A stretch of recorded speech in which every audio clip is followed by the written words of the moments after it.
Bang Deo, ini ada berita atau mungkin video viral nih dari salah satu apa ya, bisa dibilang pakar hukum juga nih Ya. atau lawyer juga yang cukup terkenal. Dari video Bang Hotman sendiri mengatakan ada berkas yang ditolak oleh kejaksaan nih Bang gitu.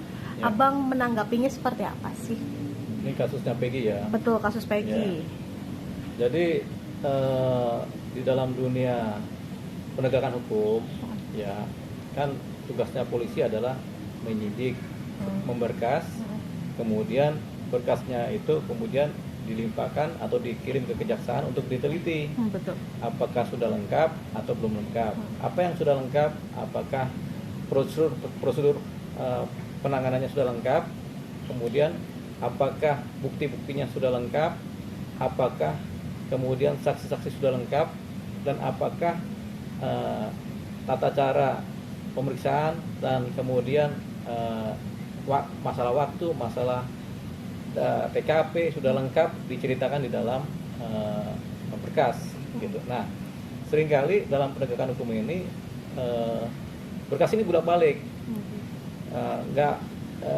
nggak selalu itu berkas itu kemudian ketika dikirim langsung dinyatakan lengkap.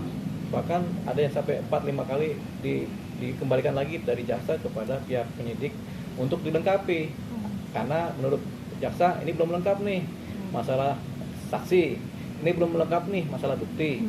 Nah, dalam kasusnya si Peggy juga demikian. Ketika pihak penyidik kepolisian berusaha melengkapi bukti-bukti, saksi-saksi, cerita, rangkaian-rangkaian BAP yang bisa menjerat si Peggy, tentunya kan ketika mereka berkas mereka kirim ke kejaksaan. Nah, jaksa juga menilai apakah ini sudah lengkap. Ternyata jaksa menilai ini belum lengkap. Apakah yang belum lengkap? Apakah prosedur formalnya, surat-suratnya belum lengkap? Apakah bukti-buktinya belum lengkap? Apakah kemudian saksi-saksi belum lengkap atau belum ada? Nah, ini kemudian kan dinilai oleh jaksa. Nah, dalam konteks ceritanya Pak Hotman ini kan bukti-bukti yang belum lengkap. Nah, wajar kalau bukti belum lengkap ini kemudian jaksa kemudian bukan menolak ya, tapi mengembalikan untuk dilengkapi. Misalnya yang kurang lengkap adalah bukti-bukti, ya tolong dilengkapi dulu bukti-buktinya sampai lengkap, tapi kami anggap sebagai sudah bisa disidangkan gitu. Atau kalau jaksa bilang saksi-saksinya belum maksimal atau belum lengkap, tolong kembalikan ini berkas, tolong dilengkapilah saksi-saksi, cari saksi-saksi lain yang bisa menguatkan bahwasannya terjadi dugaan tindak pidana. Nah, ini kan ceritanya kan dikembalikan ini ada dua, ada P19 dan ada P18. Nah, inilah hak dari si pihak kejaksaan atau jaksa untuk mengembalikan berkas kalau memang dirasa belum lengkap. Nah, kepolisian juga harus kemudian berusaha melengkapi apa yang diminta oleh jaksa gitu. Apa-apanya, apa buktinya sudah lengkapi, apa saksinya sudah lengkapi. Nah, ini biasa terjadi. Nah, dalam kasus Peggy ini menarik karena kasus ini kan sudah 8 tahun yang lalu.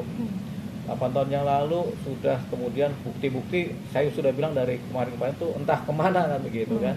Bukti-bukti yang otentik, yang awal dan yang utama entah kemana. Kalau bukti identitas kan baru-baru saja terdapat. Jadi kemungkinan memang bukti-buktinya memang belum lengkap atau malah tidak lengkap. Ada bukti belum lengkap, ada memang buktinya tidak bakal lengkap, jadi tidak lengkap, jadi dikembalikan.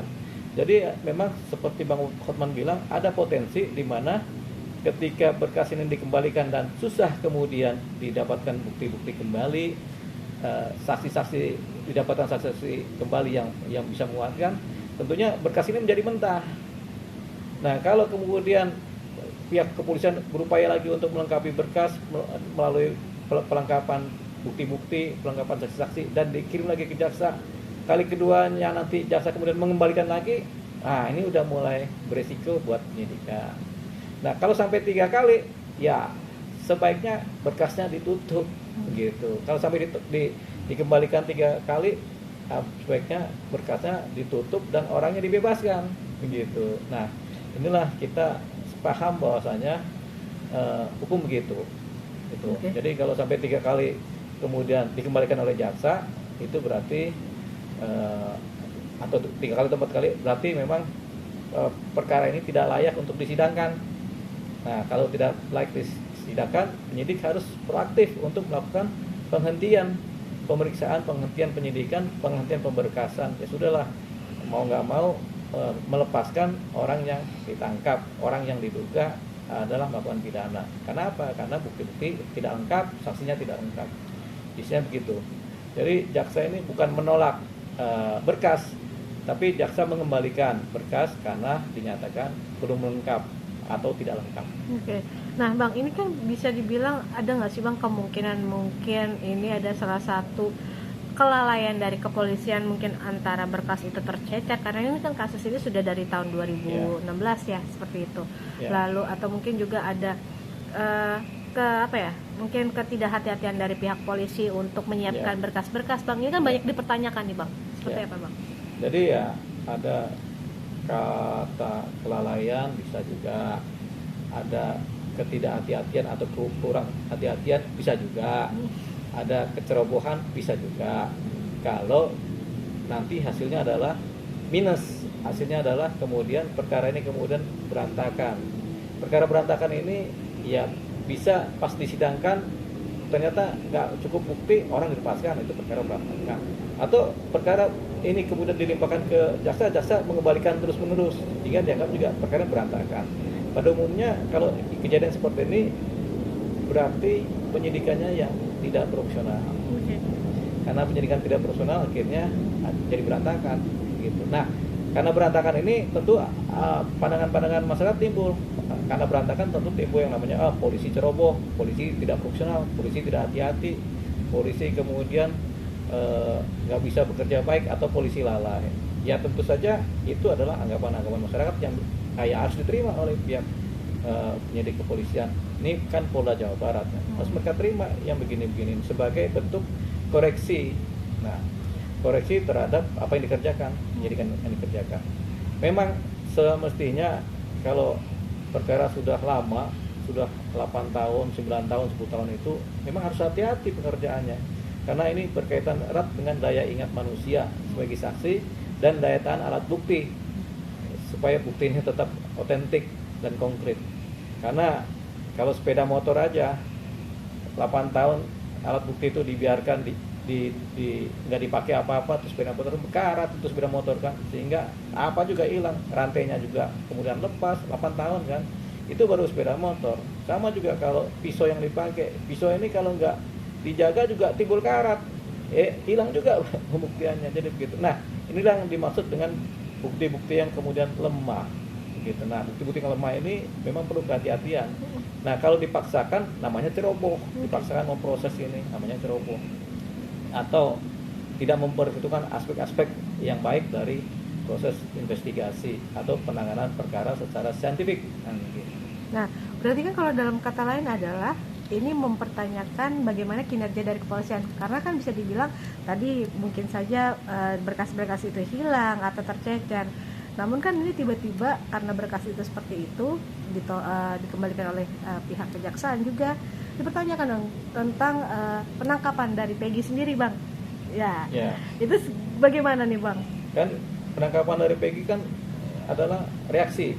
Sebenarnya reaksi dari viralnya cerita tentang Vina melalui film. Betul. Jadi kadang-kadang reaksi ini bisa dijalankan secara bijaksana terhadap suatu aksi film. Kadang juga kurang bijaksana karena reaktif, karena filmnya viral, ceritanya viral, polisi kemudian bekerja reaktif sehingga terkesan gegabah, tergesa-gesa karena ada DPO, ditangkap saja nih. Gitu. Jadi faktor kegegabahan inilah yang kemudian menyebabkan hasilnya sekarang ini. Tampaknya faktor kegegabahan karena reaktif terhadap adanya viral suatu peristiwa pidana di masa lalu yang terungkit dari film yang ada, film Vina kan. Gitu. Inilah salah satu yang patut saya juga sayangkan, kenapa harus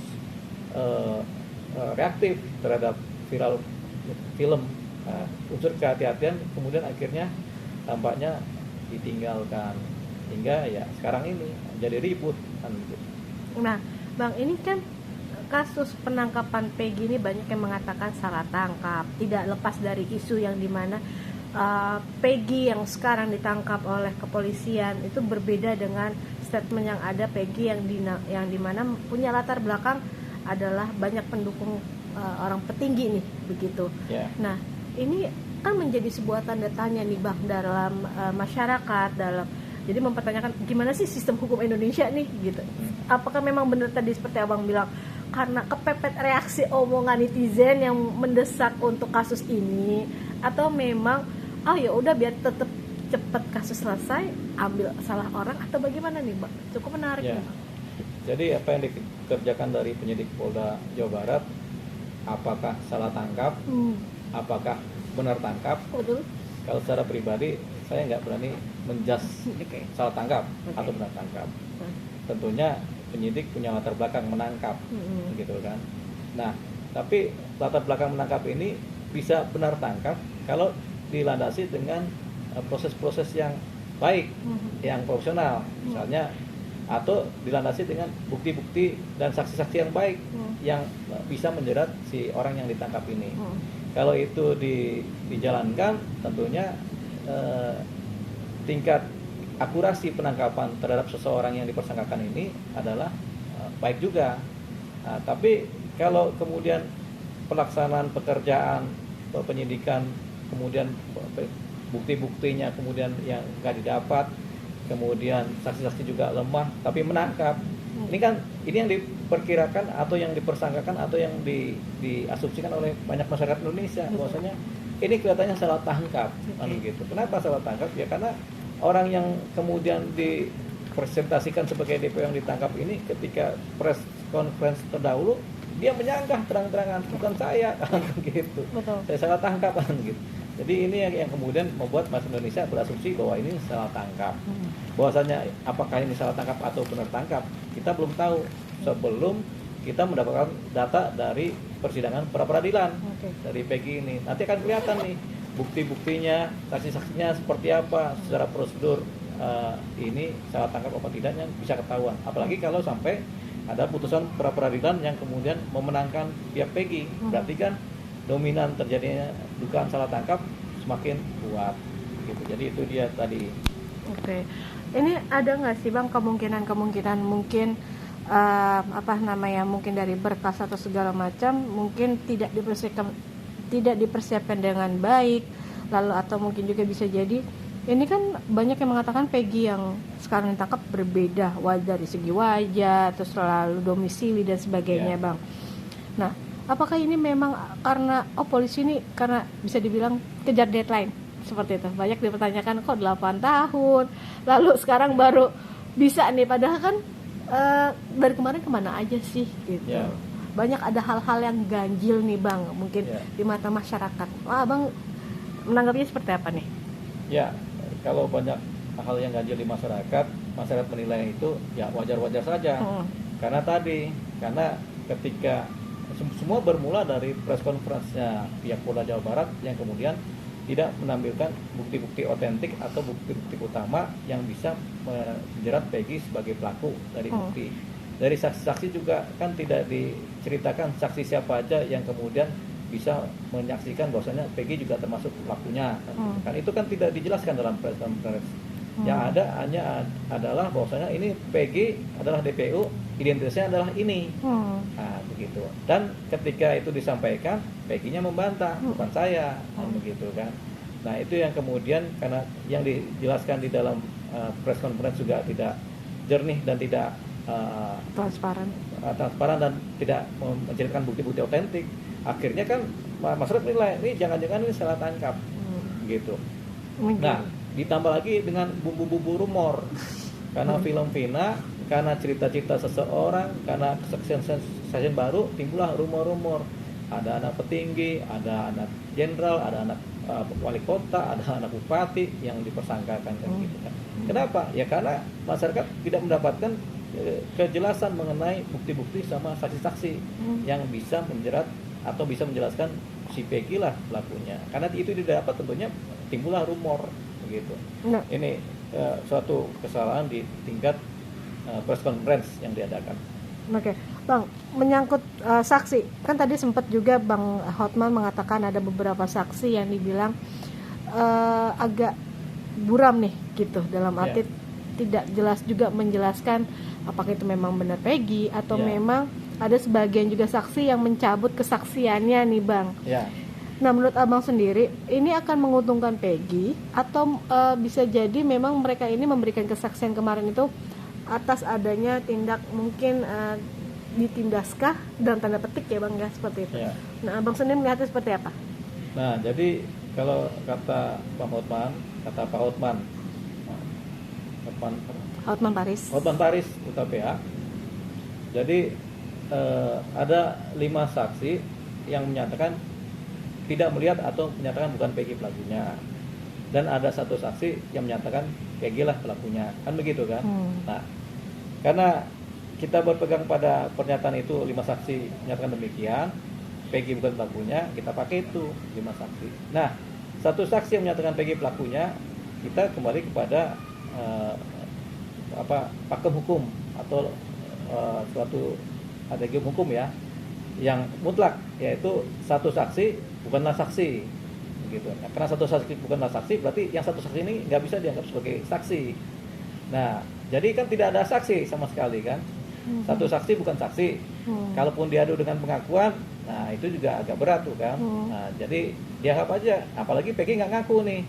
Jadi 1 saksi bukan saksi. Jadi 5 plus bukan saksi 0, jadi kan 0. Jadi saksi ini kan jadi nggak ada yang menyatakan Peggy pelakunya. Harusnya itu sudah dipakai sebagai sandaran dari penyidik untuk kemudian tidak menjerat Peggy sebagai pelaku yang ditangkap. Harusnya dilepaskan aja, biarkan aja itu. Dicari dulu saksi-saksi yang bisa menjerat siapa pelakunya, yang akurat, saksi mana yang akurat yang menyatakan. 2 saksi tambah alat bukti, itu dia. Nah, tapi karena nggak ada saksi sama sekali, karena 1 saksi dia nggak bukan saksi kan, jadi karena tidak ada saksi sama sekali yang melihat, ya berarti kan nggak bisa menjerat si Peggy sebenarnya kan. Tapi kenapa Peggy ditangkap? Nah, itu persoalan yang kita nggak tahu kenapa kemudian pihak penyidik menangkap si Peggy sebagai DPO. Apakah ini kejar deadline? Kita nggak bisa kemudian menjustifikasi itu sebagai kejar deadline, karena ini adalah pekerjaan. Tapi kalau polisi ini bersikap reaktif terhadap viralnya kasus Vina, ya ini bisa kita justifikasikan begitu, bahwasanya polisi kemudian reaktif. Kenapa reaktif? Karena bisa dibaca selama 8 tahun setelah putusan pengadilan itu adem aja. Ketika ada cerita tentang Vina dinaikkan ke film dan kemudian menjadi viral, dalam 1 bulan polisi kemudian berupaya menangkap orang yang ditersangkakan, yang DPO tadi, begitu. Jadi inilah yang disebut reaktif tadi. Gitu. Harusnya kan bijaksana aja menanggapi persoalan-persoalan pidana. Berarti dalam kasus ini bisa dipertanyakan bahwa ada kelalaian dari penyidik dong Bang, dipertanyakan nih oleh masyarakat semua. Iya, itu masyarakat boleh bukan mempertanyakan tapi berasumsi. Masyarakat boleh berasumsi penyidik lalai, masyarakat boleh berasumsi penyidik ceroboh, masyarakat boleh menilai penyidik tidak hati-hati, itu boleh-boleh saja, namanya juga masyarakat kan gitu kan. Orang per orang bisa menilai, dan penilaian ini kan bebas di Indonesia ini kan, diekspresikan. Nah, kalau sampai sekitar 50% lebih masyarakat menilai begitu, ya begitulah penilaian itu, walaupun masih tetap sebagai penilaian begitu. Jadi salah satu yang menunjukkan suatu keadaan atau ini sikap atau perilaku adalah penilaian. Nah, secara ilmu psikologi sosial, ya ini masyarakat menilai. Kalau kemudian kita menilai, masyarakat menilai begitu, ya begitulah hasil penilaian masyarakat. Itu yang namanya penilaian atau ponten. Kalau di sekolah-sekolah itu ada ponten tuh kan, ukuran-ukuran untuk menilai bahwasanya nilainya berapa nih. Nah, kalau dalam psikologi sosial, nilainya itu yaitu ceroboh, ketidakhati-hatian, kemudian tidak profesional. Nah, itu bagian dari penilaian, dan itu sah dalam negara kita, dan dalam hukum Indonesia juga sah penilaian itu untuk menunjukkan seberapa tingkat kredibelnya suatu proses hukum yang dijalankan. Oke, berarti secara tidak langsung dalam kasus ini citra polisi juga sudah banyak dipertanyakan Bang, gitu kan yang biasanya kan wah adil, presisi segala macam. dengan ada kasus ini berarti dipertanyakan dong untuk sikap Iya, kepolisian. tentunya kalau ada kasus-kasus yang kemudian memerosotkan citra atau kredibilitas kepolisian, ini salah satu kasus yang berpotensi memerosotkan citra dari penegakan hukum oleh kepolisian, institusi Polri. Ini salah satu kasus. Kalau kemudian kasusnya jadi berantakan di persidangan, ya ini salah satu kasus kemudian yang akan mempertaruhkan citra. Mempertaruhkan citra ini adalah mempertaruhkan kredibilitas kepolisian. Ya, artinya yang tadinya citranya 70%, 80% bagus, bisa turun ke 60, bisa turun ke 50, begitu. Dan kalau ini jatuh sekali, bisa kemudian menimbulkan ketidakpercayaan masyarakat kepada proses penegakan hukum yang dilaksanakan oleh penegak hukum kepolisian. Oke. Nah, terakhir Bang, mungkin pesan dari Abang nih untuk dari video tadi dari Bang Hotman, mungkin kesimpulannya seperti apa, lalu untuk masyarakat nih, untuk supaya tidak menjadi bola liar nih Bang di masyarakat juga kasus ini, dari Abang sendiri seperti apa? Kalau proses hukum ini kan bukan bola, jadi proses hukum ini tetap dalam konteks tahap-tahapan prosesnya. Jadi sudah ada koridor proses hukum yang diatur dalam hukum acara pidana lewat KUHP ya. Jadi tentunya ini adalah proses hukum yang dijalankan. Bahwasanya kemudian timbul bermacam-macam reaksi, itu biasa kalau proses hukum ini dijalankan kemudian secara tidak baik atau secara tidak profesional, secara salah. Ini kemudian menyebabkan penilaian dan asumsi dan kemudian opini. Nah, ini yang kemudian harus dipertanggungjawabkan oleh pihak penyidik kepolisian supaya kedepannya jangan salah atau jangan buru-buru melangkah atau buru-buru bekerja. Jadi bahasa lainnya adalah harus lebih hati-hati dalam menangani setiap perkara dan jangan ceroboh dan jangan juga sewenang-wenang. Seringkali kan kita dapatin pihak kepolisian kadang-kadang juga dalam penyidikan kan bertindak gegabah, sewenang-wenang, kemudian melupakan investigasi yang baik, yang profesional, melupakan ilmu saintik dalam melakukan penyidikan atau pemberkasan atau penanganan perkara. Jadi ini adalah salah satu pengalaman kedepannya buat Polda Jawa Barat dan contoh juga buat polda-polda di wilayah lain supaya harus lebih profesional, supaya nanti yang katanya presisi terjadi, yang katanya adil terjadi kan gitu. Nah, kalau kasus Polda Jawa Barat, opini masyarakat menceritakan ketidakadilan atau kesewenang-wenangan yang sedang dilakukan oleh pihak Polda Jawa Barat. Dan ini adalah penilaian dan kita nggak boleh mempersalahkan masyarakat karena inilah hasil dari penilaian masyarakat. Mereka melihat, mendengar dan tahu apa yang terjadi di wilayah kasusnya Peggy. Nah, kalau ini bola liar, ini nggak akan menjadi bola liar. Dia akan berada dalam koridor-koridor hukum acara pidana. Oke. Abang, Kak, terima kasih.